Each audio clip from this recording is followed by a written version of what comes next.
क्या नवविवाहिता की हर असामान्य मृत्यु दहेज मृत्यु होती है? दोस्तों, आज के इस एपिसोड में हम बीएनएस की धारा 80 पढ़ेंगे और जानेंगे दहेज मृत्यु के बारे में। दोस्तों, मैं हूं अनुपम भट्ट और आप देख रहे हैं कानून की बात अनुपम के साथ।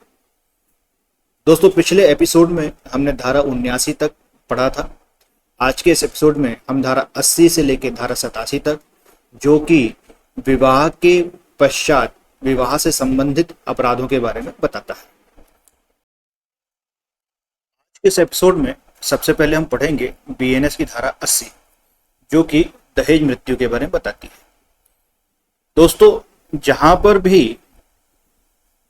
किसी महिला की मृत्यु जो है वो caused by burns, bodily injury और otherwise than the under normal circumstances होती है, जो कि उसके विवाह के 7 वर्ष के भीतर हुई हो और उसकी मृत्यु के पूर्व ये आया हो कि उसके साथ क्रूएलिटी हुई है। Soon before her death she was subjected to the cruelty और हेरासमेंट, और इस क्रूएलिटी और हेरासमेंट जो है उसके हस्बैंड और पति या पति के नातेदारों के द्वारा की गई हो, और ये जो क्रूएलिटी की गई ये जो है in connection with any demand of dowry, इसके संबंध में हो, तो ऐसी मृत्यु को दहेज मृत्यु माना जाता है। धारा 80 जो परिभाषित करती है दहेज मृत्यु के बारे में बताती है, ये कहती है कि जहां किसी महिला की मृत्यु किसी दाह या शारीरिक क्षति के द्वारा कारित की जाती है, या उसके विवाह के 7 वर्ष के भीतर सामान्य परिस्थितियों से अन्यथा हो जाती है, और यह दर्शित किया जाता है कि उसकी मृत्यु के कुछ पूर्व पहले पति और या उसके पति के किसी नातेदार ने दहेज की किसी मांग के लिए उसके संबंध में उसके साथ क्रूरता की थी या उसे तंग किया था, वहां ऐसी मृत्यु दहेज मृत्यु कहा जाएगा, और ऐसा पति या नातेदार उसकी मृत्यु कारित करने वाला माना जाएगा।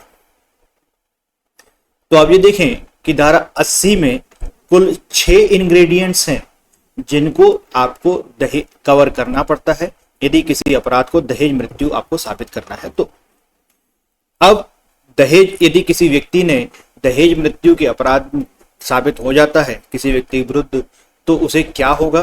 तो उन्होंने कहा धारा 80(2) में पनिशमेंट के बारे में बताया है, जो कहता है कि उसे रिगरस इम्प्रिजनमेंट, कठोर कारावास होगा, जो नॉट लेस देन 7 वर्ष होगा, 7 वर्ष से कम की अवधि का नहीं होगा, जो अप टू आजीवन कारावास तक हो सकता है, लाइफ इम्प्रिजनमेंट तक हो सकता है। ये उस दहेज मृत्यु के संबंध में उसकी दंड हो गया। तो अपन ने देखा कि दहेज मृत्यु धारा 80 में 6 इंग्रेडिएंट्स हैं, और सजा जो है धारा 80(2) में दी गई है, जो 7 वर्ष से कम नहीं होगी और लाइफ इम्प्रिजनमेंट तक हो सकती है। दहेज मृत्यु के संबंध में कुछ इंपॉर्टेंट जजमेंट हैं, जिनमें सबसे पहले आता है Shanti versus state of Haryana. Shanti versus state of Haryana में सुप्रीम कोर्ट ने दहेज मृत्यु के आवश्यक डिस्कस किया है। दूसरा, बचनी देवी वर्सेस स्टेट ऑफ हरियाणा, इसमें सुप्रीम कोर्ट ने कहा कि प्रताड़ना ऐसी होनी चाहिए जिससे परेशान होकर नवविवाहिता आत्महत्या कर सके। यदि प्रताड़ना इतनी घातक नहीं है, किसी व्यक्ति को आत्महत्या के लिए मजबूर करे, तो वो दहेज मृत्यु। अगला, Mugeshwar Chaurasia versus state of Bihar. इस केस में इन्होंने कहा कि दहेज की मांग और मृत्यु के बीच के अंतराल को डिस्कस किया गया। इन्होंने कहा कि यदि दहेज की मांग और नवविवाहिता की मृत्यु के बीच में यदि अंतराल अधिक है, तो दहेज मृत्यु की संभावना कम हो जाती है, उसे दहेज मृत्यु नहीं माना जाता। इस निर्णय में अभियुक्त गणों को 2 सिद्धि प्रदान की गई थी, क्योंकि दहेज की मांग और नवविवाहिता के मृत्यु के बीच में अंतराल अधिक था। इस संबंध में अगला जो जजमेंट है वो है Trimukh Maruti versus state of Maharashtra. इसमें इन्होंने बताया कि बर्डन ऑफ प्रूफ जो है वो पति के घर के लोगों, घर वालों के ऊपर है। वो इस बात का निश्चायक सबूत दें कि घटना हुई कैसे। अगला जो जजमेंट है वो है Raman Kumar versus state of Punjab. इसमें बताया गया कि क्रूरता या संबंधित प्रताड़ना और मृत्यु के बीच ज़्यादा अंतराल नहीं होना चाहिए। जैसा कि मुगेश्वर वाले प्रकरण में बताया गया, इसमें अंतराल अधिक होने के कारण पर दोष मुक्ति की गई। तो रमन कुमार ने बताया कि इन दोनों घटनाओं के बीच में, मांग और मृत्यु के बीच में अंतराल जो है वो अधिक नहीं होना चाहिए। अब धारा 80 में एक स्पष्टीकरण दिया है जो दहेज के बारे में बताता है। उन्होंने कहा कि दहेज क्या होगा, तो उन्होंने कहा कि वही दहेज का वही अर्थ होगा जो दहेज प्रतिषेध अधिनियम 1961 की धारा 2 में बताया गया। इस संबंध में 3 जजों का सुप्रीम कोर्ट का जजमेंट है, Rajendra Singh versus state of Punjab 2015 6 SCC 477, जिसमें धारा 2 डाउरी एक्ट को स्प्लिट करते हुए उन्होंने कहा कि धारा 2 जो है उसमें ये 6 पार्ट होने चाहिए, और धारा 2 को पार्टीशन करते हुए उन्होंने बताया कि इस धारा 2 के अंतर्गत कुछ 6 प्रकार के जो हैं अवयव उसमें आने चाहिए। तो ये कह रहे हैं कि a perusal of section 2 shows that definition can be broken into the 6 distinct parts. पहला भाग है dowry must be first consist of any property or the valuable security. उन्होंने कहा कि पहला पार्ट जो है कि डाउरी जो होनी चाहिए वो कोई प्रॉपर्टी या वैल्यूएबल सिक्योरिटी होनी चाहिए, तभी वो डाउरी हो। दूसरा, such property or the security can be given or even agreed to be given. तो दहेज देना आवश्यक नहीं है, दहेज देने के लिए सहमति होना भी पर्याप्त है। उन्होंने कहा कि such property or the security can be given or even agreed to be given. तीसरा है such property or the security can be given or agreed to be given either directly or indirectly. दोनों प्रकार हो सकते हैं, चाहे वास्तविक रूप से आपने दी हो चाहे वास्तविक रूप से आपने ना दी हो, प्रत्यक्ष रूप से दी हो या अप्रत्यक्ष रूप से। Such giving or agreeing to be given can again be not only by one party to a marriage to the other party but also by the parents of the either party or by any other person to either party to the marriage or to any other person. It will be noticed that this clause again winds the reach of the act in so far as guilty of the committing to the offense of the giving or receiving dowry in concern. उन्होंने कहा कि दोनों either पक्ष, दोनों जो शादी के दो पक्षकार हैं, पति और पत्नी, लड़का और लड़की, वो दोनों दें या उनके पेरेंट्स दें या उनके कोई रिलेटिव्स दें या देने के लिए एग्री होते हैं। Such giving or agreeing to be given can be at any time. मतलब ये जरूरी नहीं है कि शादी के समय ही दिया जाए, शादी के पहले, शादी के समय और शादी के बाद, तीनों अवसरों को ये कवर कर ले रहा है। तो क्या उन्होंने कहा कि it can be at before और any time after the marriage, thus it can be many years after a marriage is solemnized. तो शादी के कई वर्षों के बाद भी देने की बात हो सकती है। Such giving or receiving must be in connection with the marriage of the party. Obviously, the expression in connection with would, in the context of the social evil sought to be tackled by the Dowry Prohibition Act, means in relation with और in relating to. मतलब इन्होंने कहा कि जो देने वाली बात है, जो दहेज देने वाली बात है, वो शादी के पक्षकारों के द्वारा दी जाएगी और शादी के संबंध में दी जाएगी। शादी जो हो रही है उसके संबंध होने के कारण वो चीज़ दी जाएगी और देने के लिए एग्री किया। तो 3 जजों की बेंच ने डाउरी प्रोविशन एक्ट की धारा 2 के अंतर्गत जो दहेज की परिभाषा बताई गई थी उसको इन्होंने बाइफरकेट करते हुए बताया कि उस दहेज की परिभाषा में ये 6 इंग्रेडिएंट्स कवर होते हैं। और पहले जो उस परिभाषा में जो उन्होंने बताया था कि दहेज जो है शादी के समय या पहले दिया जाना चाहिए, उन्होंने कहा कि नहीं, तो शादी के बाद और कई वर्षों के बाद भी देने की बात हो सकती है। इस प्रकार धारा 80 यहाँ पर कवर होती है। धारा 81 बीएनएस की धारा 81 है कि कोहैबिटेशन कॉज्ड बाय मैन इटफुली इंड्यूस इफ ऑफ लॉ, मतलब किसी व्यक्ति के द्वारा विधिपूर्ण विवाह होने की प्रवंचना के आधार पर तो डिसीट किया गया किसी महिला कि वह विधिपूर्वक शादीशुदा है और ऐसी महिला को प्रवंचित करके उसके साथ कोहबिट्स और सेक्सुअल इंटरकोर्स में संलग्न होता व्यक्ति धारा 81 के अंतर्गत दोषी माना जाता और ऐसे व्यक्ति को जो है दोनों में से किसी भांति के कारावास जो 10 वर्ष तक का हो सकता। धारा 81 में जो प्रावधान दिए गए हैं ये आईपीसी की धारा 493 में दिए गए थे। इसके बाद जो अगली जो धारा आती है वो है धारा 82 कहती है कि marrying again during life time of और वाइफ बाइगेमी कहते हैं। और आईपीसी की धारा में ये 404 किया गया था।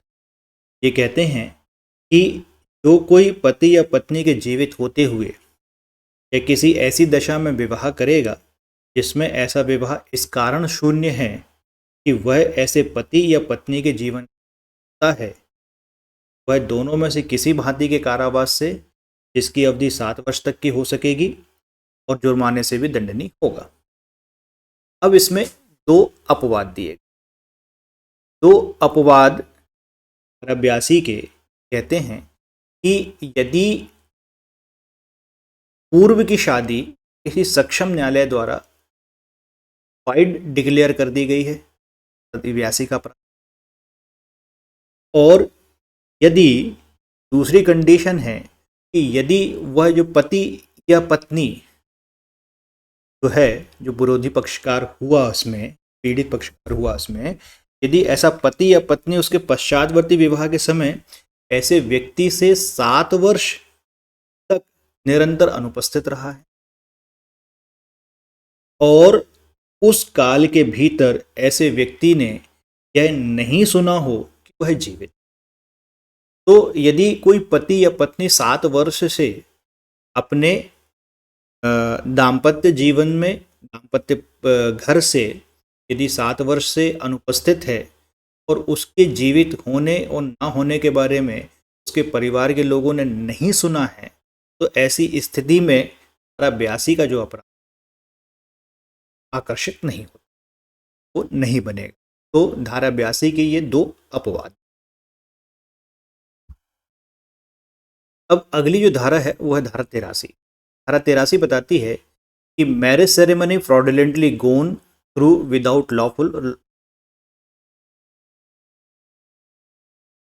तो ये बात बता रहे हैं कि कोई व्यक्ति जो है वो लॉफुली मैरिड ना होने के आधार पर ना होने की बात जानते हुए विवाह कर्म को संपादित करवाता है। वो जानता है whoever dishonestly और with a fraudulent intent, बेईमानी पूर्वक कपट करने के आशय से goes through the ceremony of being married, विवाह कर्म करता है, knowing that he is not thereby lawfully married, shall be punished with the imprisonment of either description or a term which may be extended to 7 years। विवाह कर्म करता है तो वह 83 के अंतर्गत दंडनीय। ये जो अपराध है आईपीसी की धारा 6 में बताया गया था। इन्होंने कहा कि जो कोई बेईमानी से या कपटपूर्व आशा से विवाहित होने का कर्म या जानते हुए पूरा करेगा कि तद्वारा वह विधिपूर्ण विवाहित नहीं हुआ है, वह दोनों में से किसी भांति की कारावास जिसकी अवधि 7 वर्ष तक की दंड से दंडित। इसके बाद जो धारा है वो है धारा 84, इंसाइटिंग और taking away, detaining with the criminal intention married women, section 84। ये कह रहे हैं कि whoever takes or entice away any woman who is or whom he knows or has been to be believed to be the wife of another person with intention that he may have illicit intercourse with any person or conceal or detain with that intention any such woman। मतलब ये कह रहे हैं कि यदि कोई व्यक्ति जो अपराधी है वह यह जानता है कि कोई महिला जो किसी अन्य व्यक्ति की पत्नी है और जिसका किसी अन्य पुरुष की पत्नी होना वह जानता है या विश्वास करने का, उस पुरुष के पास से इस आशय से ले जाएगा या बहला फुसला ले जाएगा कि वह किसी व्यक्ति के साथ अयुक्त संभोग या इस आशय से किसी महिला को छिपाएगा या निरुद्ध करेगा, वह दोनों में से किसी भांति के कारावास से जिसकी अवधि 2 वर्ष तक की हो और दंड और जुर्माना और दोनों से दंडित किया जा सकेगा। अब ये धारा थी 498 आईपीसी की। अब अभी हमने पहले देखा कि 493 में 496 था, 80 आया, 498 आया। इसके बाद इसे बीच में 497 जो एडल्ट्री के बारे में बताती थी, इसको सुप्रीम कोर्ट ने जोसेफ साइन के प्रकरण में अनकॉन्स्टिट्यूशनल घोषित किया और इसीलिए इस धारा को 497 की धारा आईपीसी से डिलीट करना। जब नया बीएनएस बना तो उस धारा को इस एक्ट में कोई स्थान प्राप्त नहीं हुआ। तो 497 को जोसेफ शाइन वाले प्रकरण में सुप्रीम कोर्ट ने कहा कि यह अनकॉन्स्टिट्यूशनल है और ये धारा आर्टिकल 14, 15 और 21 को वायलेट कर, इसलिए उसे अनकॉन्स्टिट्यूशनल घोषित करके धारा अपराध को खत्म किया। लेकिन साथ ही सुप्रीम कोर्ट ने यह भी कहा कि एडल्ट्री अपराध नहीं है, परंतु तलाक के लिए एक आधार अभी भी बना रहे। तो ये 497 के बारे में बताया गया। अगली धारा है वो आती है हस्बैंड और the relative of husband of a woman subjecting her to the cruelty. ये धारा 498A है। अगली धारा कि whoever being the husband or the relative to the husband of a woman subject such woman to the cruelty shall be punished with the imprisonment for a term which may extend to 3 years। उन्होंने कहा 498A जो लगा इसमें 3 वर्ष तक की सजा हो सकती है जुर्माने से। ये धारा 85 है। कहा इस धारा के लिए क्रूएलिटी की क्या परिभाषा होगी? 86। धारा 86 कहती है कि for the purposes of section 85 cruelty means any wilful conduct which is of such a nature as is likely to drive the woman to commit suicide। मतलब ऐसा कोई कार्य करना है, ऐसा कोई स्वेच्छा कार्य करना है जिससे कोई महिला सुसाइड कमिट करने के लिए बाध्य हो जाए। टू कॉज ग्रेव इंजरी और डेंजर टू लाइफ, लिम्ब और हेल्थ, उस महिला के शरीर को या उसके किसी अंग को या उसके स्वास्थ्य को या उसके जीवन को ऐसी कोई इंजरी पहुंचती है या ऐसा कोई डेंजर आता है कि वेदर मेंटल और फिजिकल ऑफ वुमन और harassment of woman where such harassment is with a view to coercing her or any person related to her to meet any unlawful demand। or any property or a valuable security। मतलब उन्होंने कहा कि किसी शादीशुदा महिला को इस प्रकार प्रताड़ित किया जाता है कि वह कोई अनलॉफुल डिमांड पूरी करने के लिए उसे कर सके, या उससे कोई संपत्ति ले सकें या कोई वैल्यूएबल। और क्रूएलिटी किस प्रकार की होगी कि उसके शरीर के जीवन और उसके स्वास्थ्य को हानिकारक, या प्रताड़ना इतनी हो जिससे वह सुसाइड करने बाध्य हो सके। यदि इस प्रकार का कोई कृत्य तो वह क्रूएलिटी की डेफिनेशन आएगा, क्रूएलिटी के अंतर्गत। अब अगला जो अपराध है, वो अगला जो अपराध कह रहे हैं धारा 7, ये कह रहे हैं कि किडनैपिंग और एब्डक्शन और inducing women to compel her marriage. किसी महिला का व्यपहरण या अपहरण करना और उसे शादी के लिए बाध्य करना। कह रहे हैं धारा कहती है कि जो कोई किसी महिला को व्यपहरण या अपहरण उसकी इच्छा के विरुद्ध किसी व्यक्ति से विवाह करने के लिए उस महिला को विवश करने के आशय या विवश की जाएगी, यह संभव जानते हुए, या अयुक्त संभोग करने के लिए उस महिला को विवश या क्षुब्ध करने के लिए, वह महिला को अयुक्त संभोग के लिए या विवश या विलुब्ध करने के लिए, या संभाव्य जानते हुए किसी महिला का व्यपहरण या अपहरण करता है, वह दोनों में से किसी भांति के कारावास की अवधि 10 वर्ष तक की हो सके दंडित किया जाएगा।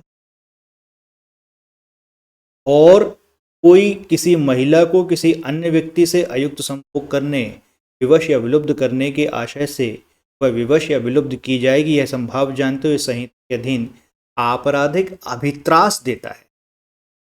2 अपराध हो गए इसके अंतर्गत, किडनैपिंग या अबडक्शन करना, दूसरा से आपराधिक अभित्रास या अपने जो प्राधिकार है उसका दुरुपयोग करना, और इन 2 के द्वारा उसे उत्प्रेरित करता है कि वह करे। तो ऐसे में जो व्यक्ति इस अपराध के अंतर्गत दायी होगा उसे 10 वर्ष तक की सजा से दंडित किया जा सकता है।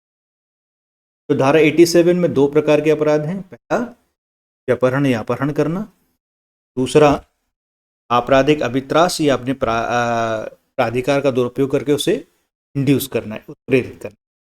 और क्यों करना? जिससे कि वह किसी व्यक्ति से मैरिज करे या अयुक्त संभोग के लिए विवश या विलुब्ध की जा सके। तो हमने अभी तक देखा 87। धारा 87 के बाद विवाह संबंधी सारे अपराध कंप्लीट। वो अपराध ऐसी श्रेणी के हैं जो किसी महिला विवाह के कारण हो उससे संबंधित यहाँ पूरे हो जाते। दोस्तों अगले एपिसोड में हम बात करेंगे गर्भपात से संबंधित अपराधों के बारे में। तब तक के लिए नमस्कार, धन्यवाद।